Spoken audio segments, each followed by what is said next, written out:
This is a Hot Pie Media original. This podcast is sponsored by BetterHelp. H-E-L-P. Help. BetterHelp. Now, is there something that's interfering with your happiness or preventing you from achieving your goals?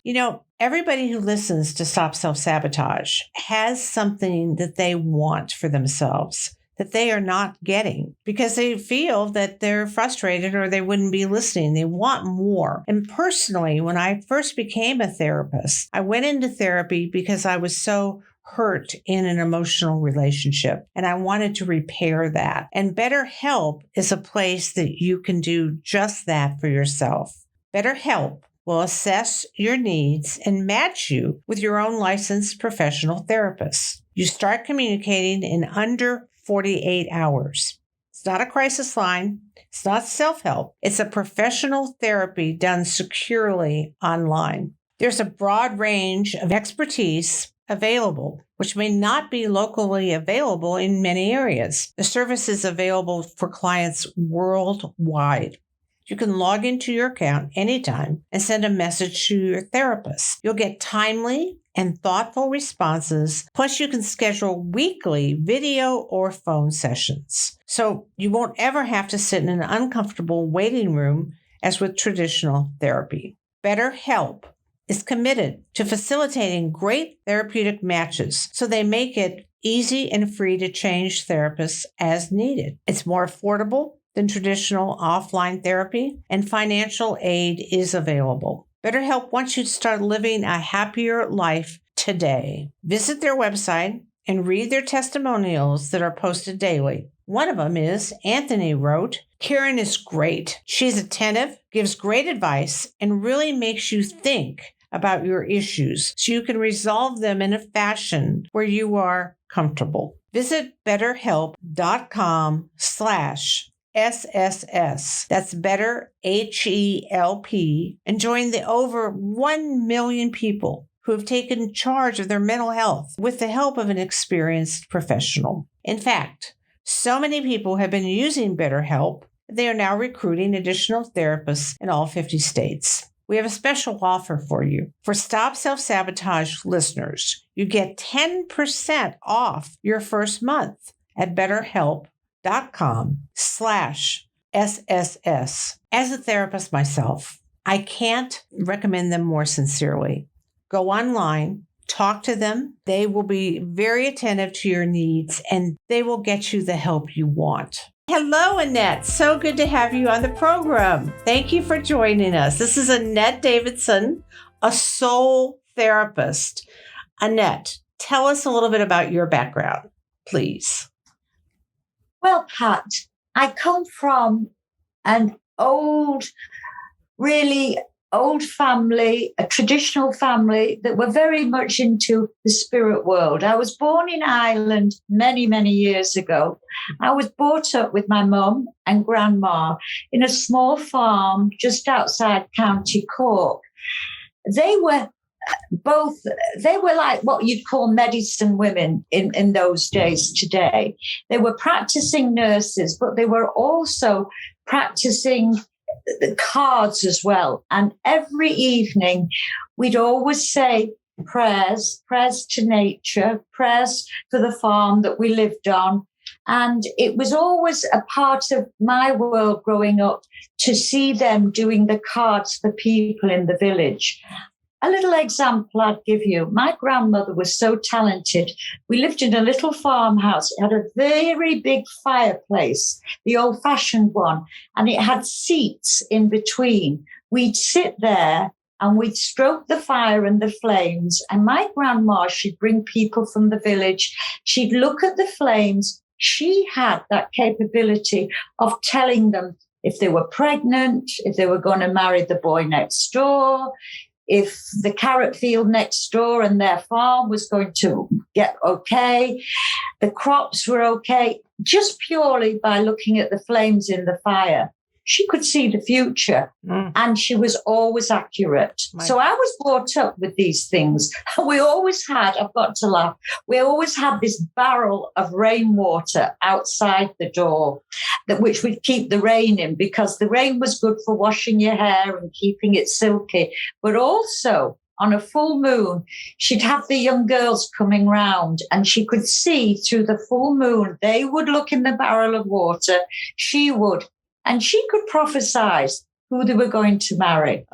Very things like this. Now, we got to remember, these are the days going back in the 50s and 60s. Sure, of course. But she had that talent, and it was all from nature. She'd inherited it from her mother. It was always through the female side.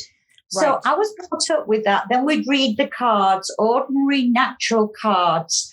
My mother was also a nurse too, but we had the cards always, and they were significant. She'd look at the cards, but it was always the energy from that person in front of her, more than the cards themselves. She was always accurate. So there were my times that I was brought up to the age of 10 or 11. Then we moved to England. That was a different story. But I'd like to let you know, because I've never opened a book on tarot. I've never read anything about anything to do with the occult. It's always about, I wouldn't say Christianity. I wouldn't say it was organized religion. It was about nature, and it was about the mind and helping people. Spirit. That's what it was all about. Yes. And I'd also like to add that I'm a nurse as well, like my mum and gran. When I was nursing, we'd take the blood pressure, we'd take the pulse of the person. That, to me, was always a sign. I'd write it on the chart, the doctor would look at it, and then he would do a medical diagnosis with the pulse or the blood pressure. I always felt when I was holding the hand of that person and talking to them, I could see or feel more about the energy, what was going on with them, more than the medical physician. And over the years, I feel as though that energy, and I call it energy work, is what I bring to my readings very strongly. Also, we have the DSM, which is the Diagnostic Statistic Manual Therapist. My plan is for the future to bring the Diagnostic Soul Manual for soul therapists. Oh, I love that. And you should write that. I'm hoping this is in the very, very beginning, but I'm seeing a new paradigm to the medical work that people are doing. And I have a lot of people who read tarot cards, who are therapists in massages, who do Reiki work. We all together, we're sort of collectively bringing our energies and what we feel into the soul work. And we started slowly, tentatively writing notes. I love that. And I see one day it could be the diagnostic soul therapy. I love that. And what it combines is more of a natural energy in combination with the medical field. Of course. So this is because life's changing. 2021, everything is changing. And I truly do feel this could help a lot of people. 10 years ago, people would laugh at people doing meditation and yoga. Now it's global. Yes.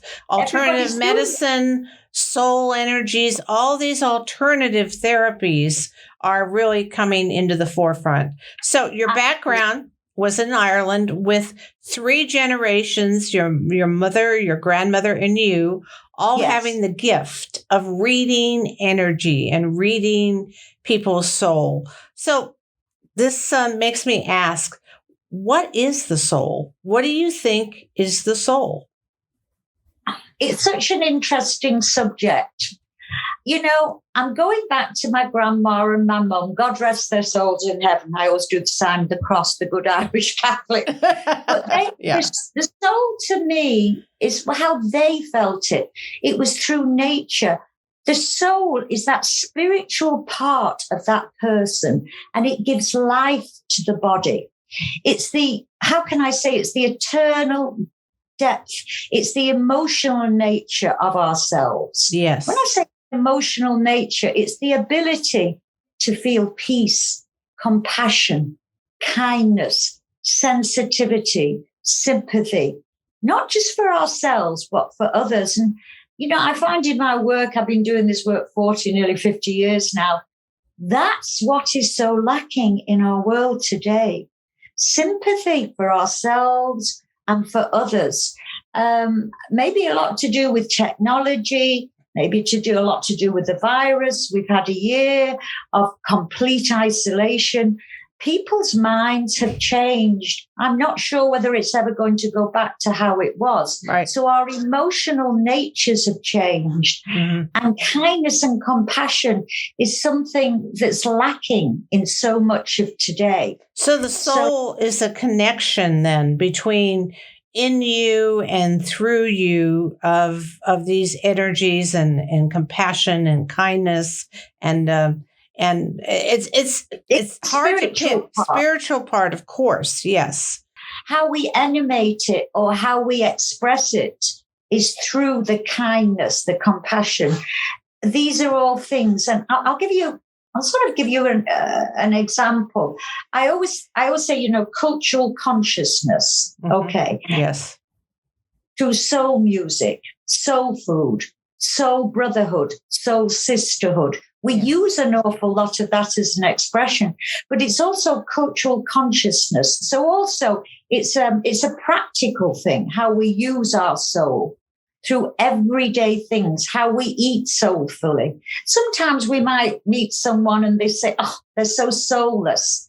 They're just so narcissistic, so full of themselves. Yeah. It's being soulless. They're not in connection with their soul. Yes. And then we can meet people that we feel so soulful for. Yes. They really have that connection of peace, of calm, of wanting to help each other.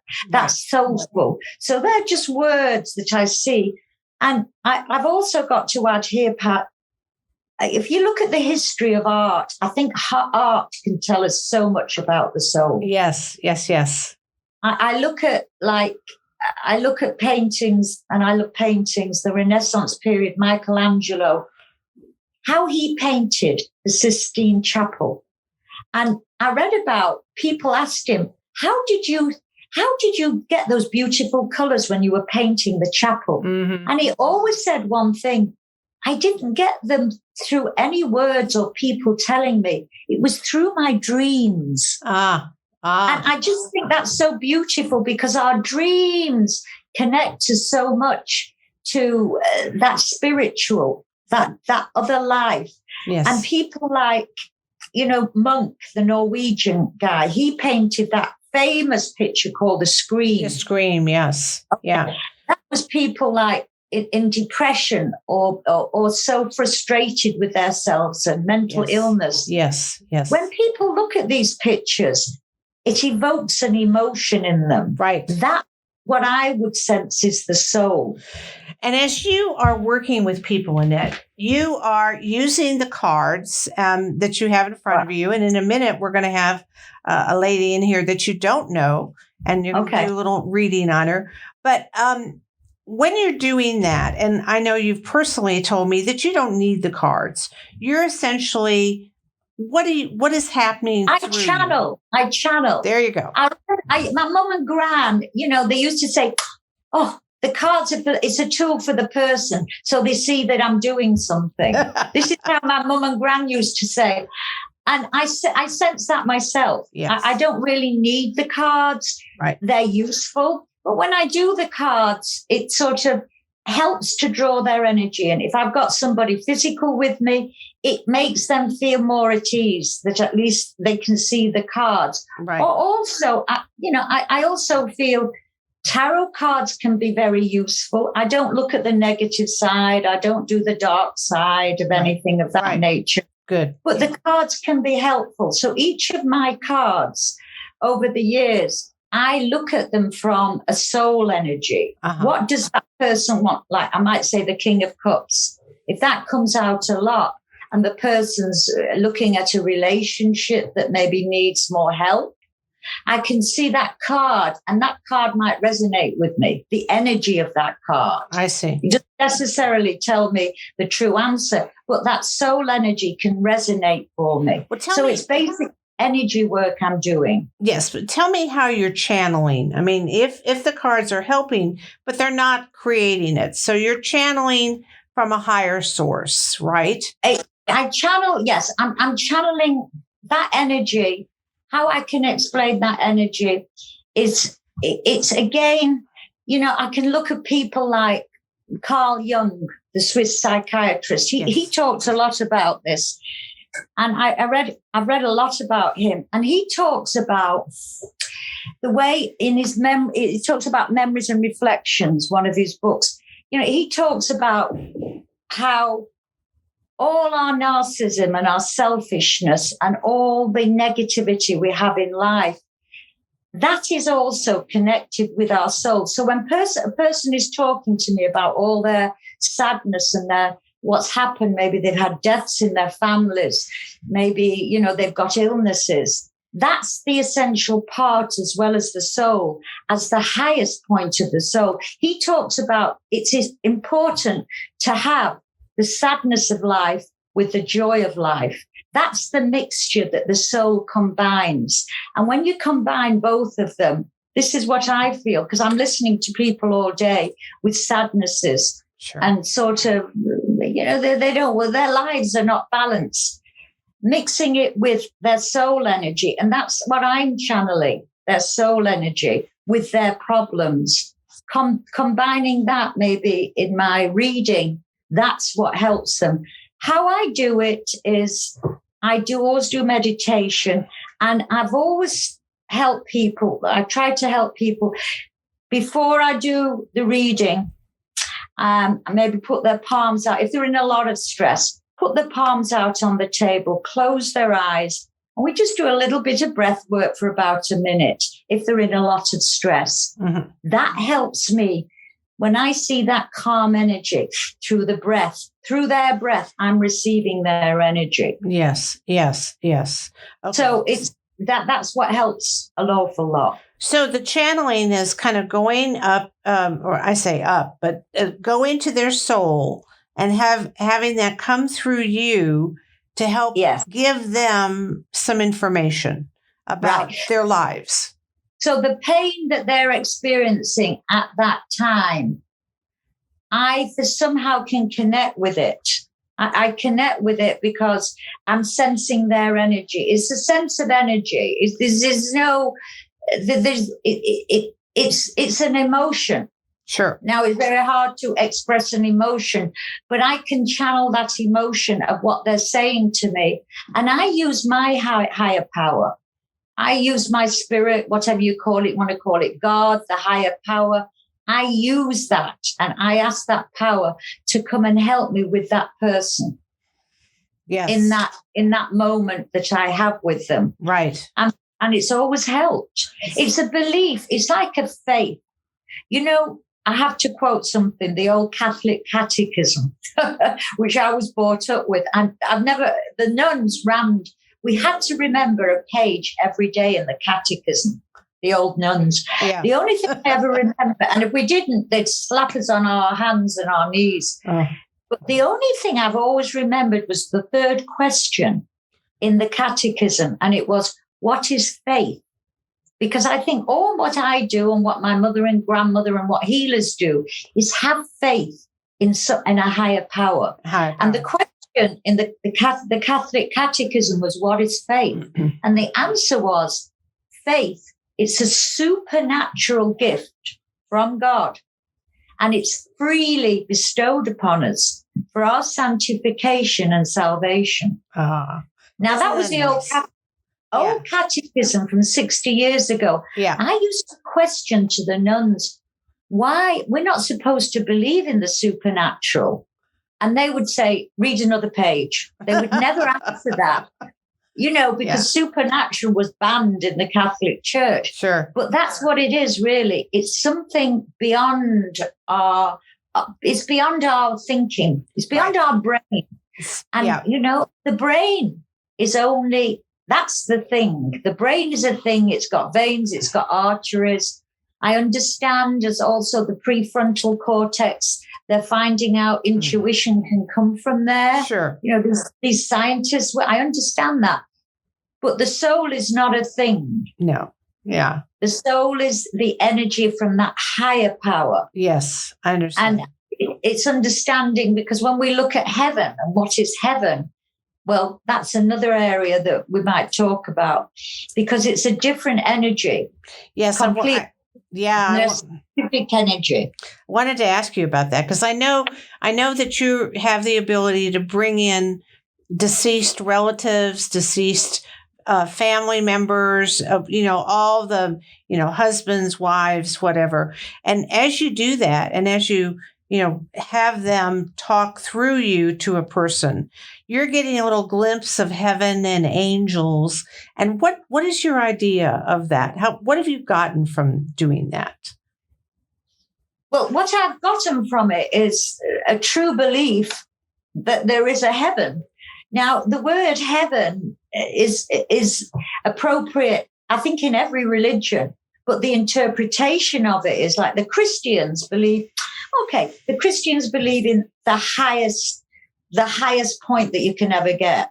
That's what heaven is. The Indians believe we go to this great place, but we can reincarnate.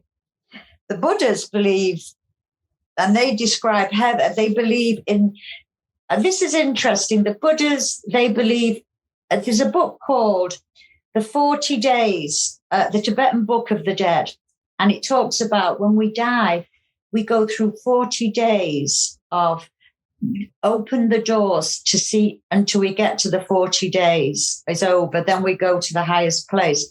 Then we have a choice to either reincarnate or not, which is a nice way. So I respect all these ways, but there's one way that sort of really appeals to me, and it's the Kundalini Yoga Way. Mm-hmm. And when they talk about what we ordinary people call God in heaven, G stands for them. When our body dies, G means we gather the energy. The body goes and we gather the soul energy that was already in our body in the world. Yes. We gather that, and it's all jumbled up, G. So we carry it to the cosmos, and then O, we organize it in the cosmos.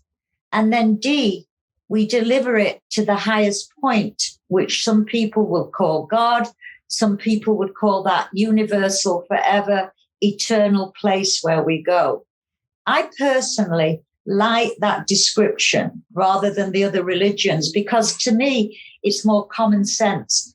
We die, the body goes, but we have this eternal energy that we've used in this earth. Yes. That I see and help people with. But then when the body goes to heaven, whatever heaven means, we try and organize these energies through the cosmic plane. Yes. And then we deliver it when it's completely still to that beautiful place where eternal life is. So to me, that is God. And That's to lovely. me, it's a very simple way, but that yogic way of looking at it to me is the simplest way. Yes. I mean, yes. I was brought up with my mother and grandmother, but, they had that Catholic faith, but they believed in this eternal way of looking at things. Sure. It's very simple. Yes.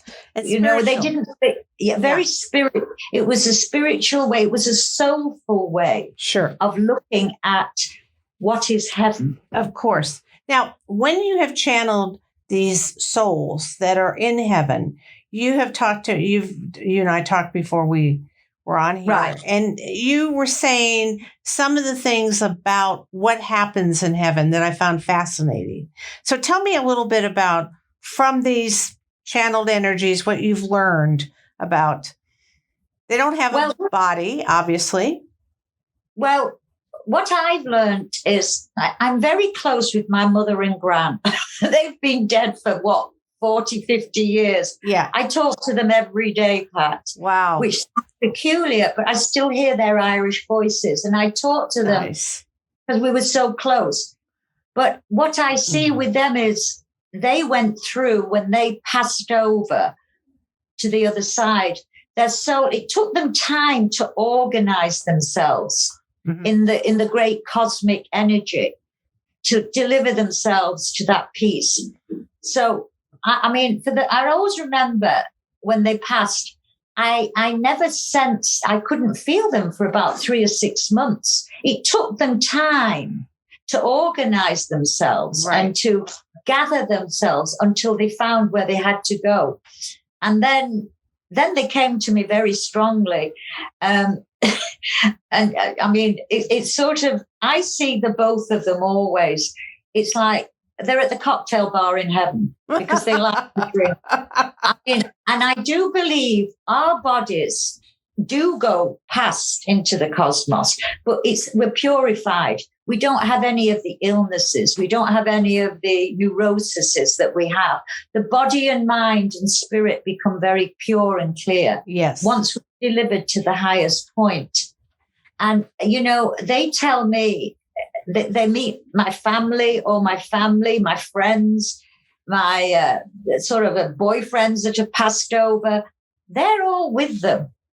So they're all gathered with people that they've loved in this reality, and they all come back together in heaven. And they're all in that perfect image of perfect health, eternal health, which is hard for a lot of people to understand. It's like, I feel it's a relocation, you know, when we move home. It's a relocation of our soul. But that soul energy takes time to relocate into that perfect eternal space. Right. So I see them. I see relatives. I see friends. And I know there's such peace of mind. Many people will tell you, you know, when they're at the bedside of dying people will say, oh, my God, my husband's coming for me. Oh, my God, that was my cousin or my child. Yes. And they talk, you know, imminently, so an hour or two before they die. Yes. I mean, that's not from the brain. Right. That's from that higher energy. The soul is preparing them to come and help them through the journey. Yes. Because it's a journey. I mean, you don't just pop off the earth and go to heaven. It's a journey. And that journey, they come down from that eternal, maybe joyful place to help us through that journey. Yes. And I know that you can bring in special people to talk to any kind of pain or upset that we may have, you know, about their passing or their loss. And it's fascinating to me how, you know, in the times I've heard you do that they identify themselves with messages that only the person could know, you know, that's hearing them. And you, of course, don't know them. So you're just passing on these messages that angels essentially have for the people they love. Absolutely. People always have asked me over the years, how did you see, how did you see she had that watch? I gave her that watch 50 years ago. I mean, how did you see, you know, that photograph on the wall that she always keeps of my favorite dog? Yes. It's stuff. I mean, it's just energy. It's like I see the pictures of those people wherever, when they come and there's maybe somebody's grieving over maybe a child even that's passed over. You know, I've had many people that, you know, had children that passed over with illnesses. And, you know, I see the child and the child's an angel, but there's distinctions, maybe the way they had their hair, maybe what they wore as a dress, maybe that, you know, the mum or dad had that picture on the photograph on the wall and I see it. Yes. I just see it. Yes.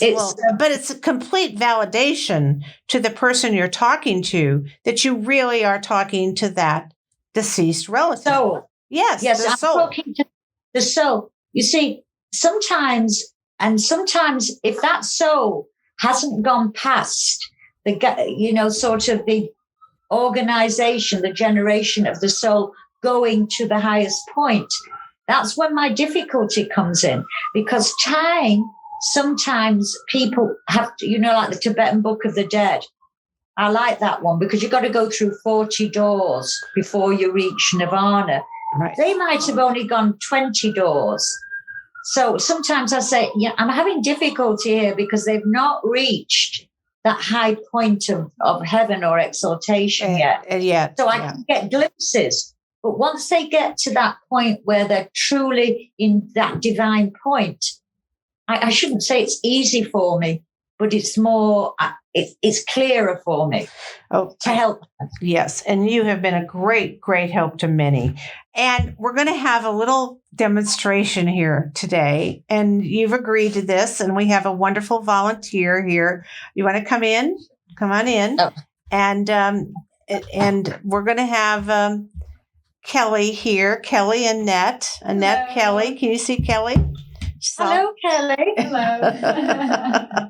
Lovely and green here. Yes. So, Annette, just I know we're putting you on the spot, and for people, I'm sorry that people can't see all this, but if you want to see it, I want you to go to YouTube because it'll be on YouTube as well. But you can hear it, and you're going to do some cards with Kelly. And Kelly has a question or two for you.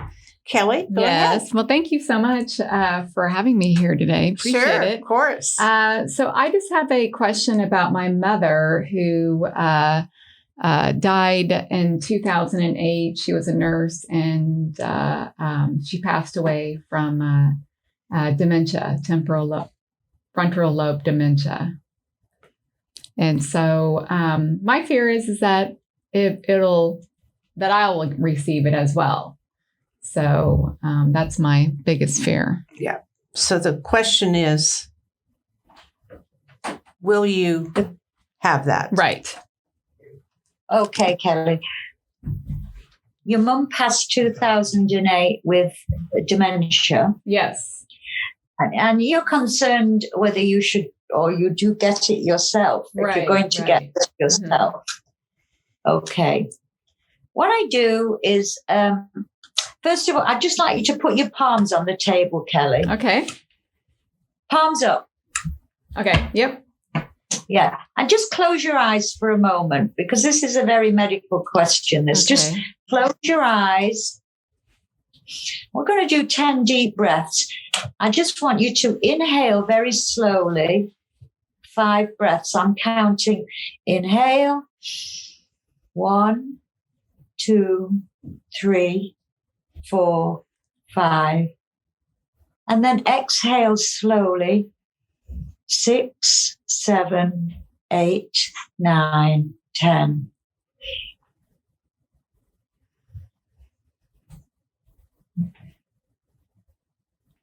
Okay, Kelly, just open your eyes. Open your eyes, love, and it's okay now. I just like your hands because your hands gives me some energy sometimes. I'm going to just channel. I'm going to take out 10 cards. I'm just going to see. Can you see my cards here, Kelly? Not really, no. There we go, yes. Okay. That's better. Oh, well, I can feel that your mother is certainly, I would say, in the zone of the best of heaven. She's in the highest place. Oh, I love that. She's done her time. She's done the crime. She's done everything. She's way out. She's absolutely. Aww. You know, when we pass, we also have a bit of work. Right. But she tells me she did it very fast and very quick. The work she had to do, go where she had to go. In fact, my cards are falling, so there's very strong energy around it. Good. My cards my grandmother, God rest her soul, used to say, when the cards fall to the floor, comes to the door. This is the energy. This is the energy. She was very surprised when she got there to heaven. She met, actually, I see men around her, whether it's brothers or husbands or people around her, or a lot of people. But she helped. Well, you told me she was a nurse. A lot of people around her that she helped were around her as well. Oh, but wow. family, there was family around her too. There was a particular male around her that was very important to her. It could have been in her childhood, someone that could have been a sweetheart. But there was someone here that she met and was very close to and is close to her for eternity. Mm-hmm. I see that very strongly. Now, also, she wants me to tell you very strongly, no, no, no. You have not got that capacity. That will not be how you leave the earth. Oh, well, that's good. And reunite, Kelly, with her. You're not going to be reuniting with her soon. Far from. Good. That was one of my biggest fears. You have a lot to do, an awful lot to do with your life. And I'm also seeing there might be some changes in your life too, which are very positive, by the way. Oh, really? If you're thinking about some changes, it could be to do with a work situation or some energy. I don't know, whether business or promotion of some kind. Go for it. Okay. Whatever it is, just go for it. Okay. Don't think about it. Just go for it, Kelly. Okay. Definitely. So I do see that. Well, that's you need a little bit of patience as well with somebody in your life. Your mother's saying patience. Patience. Why is it that we never like that word, patience? I don't either. I feel like I've been patient my whole life, but okay, I'll have to muster up some more strength. Well, there we are. That's my lion card. That's what your mother's given me. That's the card of patience. Whatever you're waiting for is coming around for you. Wow. There's a few things that you're waiting for, but there's definitely something coming around for you. Now, I don't want to go too much into things, but relationships as well. Have you been married or married? Yes, twice. I'm on my second marriage. Well, she wants you to stay with him. Well, that's good. I want to stay with him too. He'll be relieved to know that. This is your mother. Please stay with him. He's such a... She's hugging him. She's just giving him such a big hug. He's, as we say in the soul therapy, he's a kind person. He's a giver. Some people are takers. Some people are givers in life. He is a giver. Wow. And he is a giver. That's a blessing. Well, you're very blessed. You're very blessed to have him. Your mother's very happy with him. Aww. And also your health. She's saying the reason why we're connecting, and she's so happy that we're connecting today, is to say you have a long, precious life. Oh, I love that. And she's always there for you. Oh, I miss her so much. Have that photograph. There's a photograph of you and her. Not recent. You were very young. You were young. And there's a photograph of you when you were very young with her. You might have to look it up in an album or something. Right. That was very happy days for her. Oh, she just loved you very much. Can you take that photograph out of the album and put it in a frame? It was when you were very young. I'm trying to think of what photo that would be. Was I doing anything special or in an event or? When you were young, it's not a baby photograph, under 7. You were under 7. She's in the photograph with you. It was a very happy photograph or a very happy time for her with you. That's all she's telling me. But you haven't got it in a frame. I don't have it in a frame, is what she's saying. No. When you go home, have a look at the albums or something you have there. So you're saying that's around 7 is what she's saying? Under 7, between 7 or 10. You were young. You weren't a baby, but you were young. Okay. And she's there with you. Very happy times. Wow. Spirit love photographs of themselves. I love that. You need to, I always tell people with the photographs, when you find it, light a little tea light. Don't blow it out. Okay. Because it lasts for about 2 hours. And look at the flame, look at your mum, and just talk to her like you talked to her when she was before dementia. I will do that. That's amazing. That's so she has beautiful. no dementia. Kelly, your mother has no illnesses. She's now in what we'd call the perfect white light. Wow, I love that. she sees nature. I don't see her. She's not with my mum and gran. She's not the cocktails. She's walking somewhere. She's walking in nature. She likes to go with the trees. She's in the nature somewhere. She's walking, a lot of walking with the sunshine and the trees and in the country somewhere. She always likes to walk. Yeah. In the white light. Yeah. So that's what she's doing. And she's holding the hand of some man. Oh, it was a lover, a friend, or a brother, or someone. Well, my dad's brother died, and they were very close. Well, that's what, because it wasn't a lover. It was a brother. Yeah. It's him. So she's holding his hand, and they just like the peace of nature in the white light. Everybody's got their own ways. Everybody, right. Some people like to work, and they still carry on working. It's what they really want to do. Wow. They have a choice.